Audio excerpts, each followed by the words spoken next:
90% of the people out there, they're all trapped in their own perception. They're all trapped in thinking emotionally. They don't even know that there's an alternative. Just think about this, man. The conversation we're having right now, the people who are hearing this conversation right now, who have never heard that there's a difference between perception and perspective, are already better equipped than all the other assholes who have never heard this conversation. Os espiões da CIA muitas vezes são vistas como pessoas diretas, prontas para qualquer confronto e preparados para qualquer tipo de problema, independentemente do problema. São verdadeiros símbolos de coragem e determinação, pois eles chegam mesmo a se infiltrarem em organizações mais perigosas do mundo em busca de informações confidenciais que ajudam a acabar com a mesma organização. Esses trabalhos não são para qualquer um, pois demanda de muito treinamento e força de vontade para fazer isso. Pelo menos é isso que eu pensava até que esse espião da CIA revelou algo que me deixou totalmente espantado. The first is immediately distrust your emotions. Know right away when you're feeling emotions. In other words, what I'm saying is don't trust your gut, which is the antithesis of what most people tell you to do. Most people say trust your gut. I'm telling you right now, your gut is more often than not lying to you. André Bustamanté é um oficial reformado da CIA que usa as suas diversas habilidades como espião treinado rigorosamente pela CIA para ensinar qualquer pessoa a dominar a sua mente e conseguir sucesso na vida e nos negócios. No nosso último episódio, esse agente nos ensinou como identificar um perfeito mentiroso. Desta vez, vamos aprender sobre como treinar o seu cérebro para ir atrás dos seus objetivos e conseguir sucesso na vida e nos negócios. Estás preparado? CIA then taught me what you're seeing is actually the world as it really is. And let's train you to show you and give you a vocabulary to understand what you're seeing. Let's teach you about human psychology so you understand why it works the way that it works, why everybody sees it and nobody talks about it, right? So that was my first big aha moment. And then my second big aha moment came when I left CIA and I was unemployed for like 6 months living in my in-laws' converted garage with a 1-year-old child, wondering how the fuck I did so many things so wrong that I couldn't get a job, even though I was just part of the CIA. And in that time, feeling like just the world's biggest loser, the only skill that I could lean on was what the CIA had taught me to do. So then I lied my way into a Fortune 10 company, and all of a sudden, I wasn't a loser anymore. And once I realized that I could use CIA skills to succeed in business, that was my second big aha moment. So now, everything I see through a lens of CIA skills in a business world. Perception versus perspective was one of the other things that I've heard you talk about, was quite a big, I guess, shift in understanding, but something that the regular person doesn't really understand. Yeah, so the idea of perception and perspective, I have to define them first, right? Perception is what you believe you see. Where you sit is how you perceive the world around you. Perspective is how other people see where you're sitting. So when I think about us right now across the table from each other, my perception is what I see of you. Your perspective is very different than my perception, right? At a minimum, I'm looking at you with a background that's different than when you're looking at me with a background. So the benefit, the advantage that CIA gives its field officers is that it trains us to recognize and distrust our perception, because perception really only comes from one source, and that is your own 5 senses. You are the source of information for your perception. So for anybody who's ever seen like a little pile of socks in the lower left-hand corner and they thought it was a rat and they jump until they realize it's socks, that is your perception lying to you. Perspective means that you get data objectively from the world around you. So if you're in your room and you see a pile of black in the corner, your perspective tells you, this is your room. There's never been a rat in your room ever before. That pile in the corner is probably something like socks. Your perspective keeps things objective. Perception makes things very subjective or very emotional.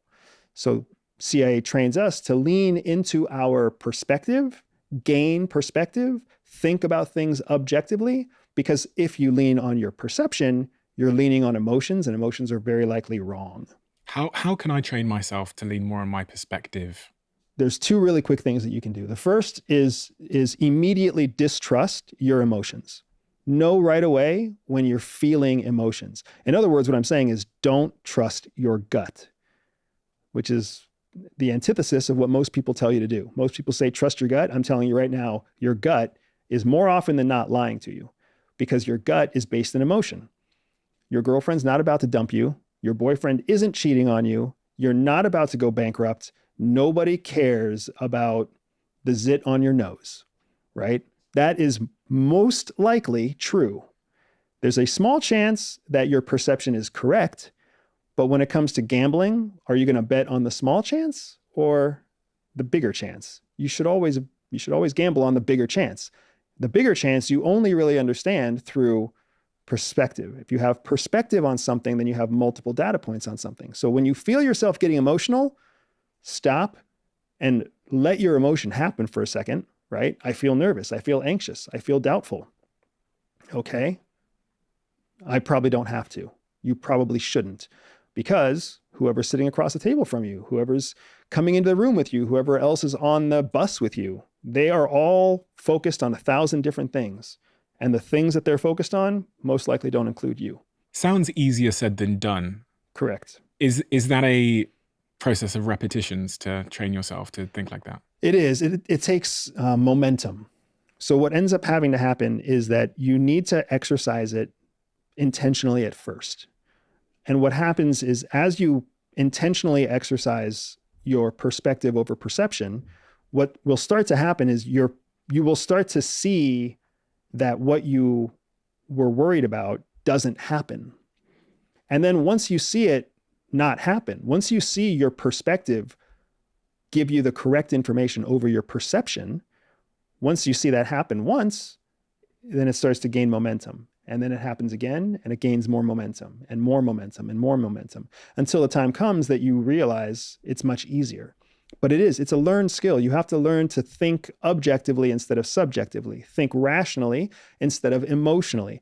And a big part of what helps you do that is understanding that 90% of the people out there, they're all trapped in their own perception. They're all trapped in thinking emotionally. They don't even know that there's an alternative. Just think about this, man. The conversation we're having right now, the people who are hearing this conversation right now, who have never heard that there's a difference between perception and perspective, are already better equipped than all the other assholes who have never heard this conversation. They're already one step ahead of their competition. They're one step ahead of their spouses, their partners, their bullies. They're one step ahead of everybody because now they can use the words perception and perspective, subjective and objective, emotional and logical and rational. They can use these words to define how they want to think, even if they don't think that way yet. That's the huge advantage to what CIA calls the trained and the untrained. Trained people at least are aware that there's an alternative option. Untrained people aren't even aware that there's an option. The vast majority of people out there are what I call bobbleheads. They don't even know there's an option. They're completely unaware of an alternative solution, an alternative process. So they're trapped in their perception. They're trapped in their emotion. They're trapped in their subjectivity.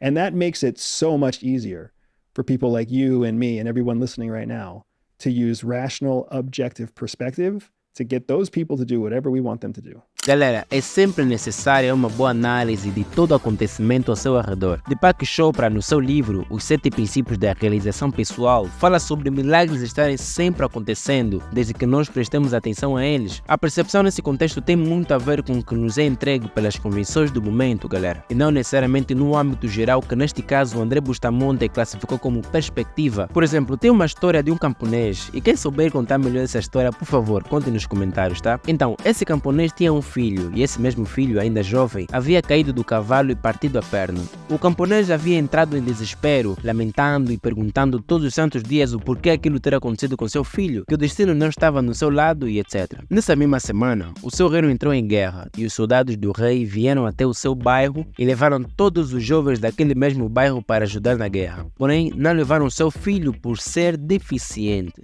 Mais tarde, eles ouviram que todos os jovens que haviam sido levados, todos haviam morrido na guerra, e que aquele jovem era o único jovem daquele mesmo bairro que te arrestado, neste caso, por não ter ido à guerra. Quando nós analisamos acontecimentos num âmbito assim um pouco mais geral, nós conseguimos realmente ver de uma perspectiva diferente, porque nós só vemos o acontecimento e não vemos o resultado em si. O meu conselho aqui hoje é que vocês comecem a prestar mais atenção nos resultados em vez dos acontecimentos em si, pois eles podem ser uma única gota no oceano infinito. Bom, não sei se eu contei bem essa história, né? Mas se eu contei, por favor, diz aqui nos comentários, tá? E clique no nosso último episódio que está aparecendo aí na tela, caso ainda não tenhas assistido. Tamo junto e até breve.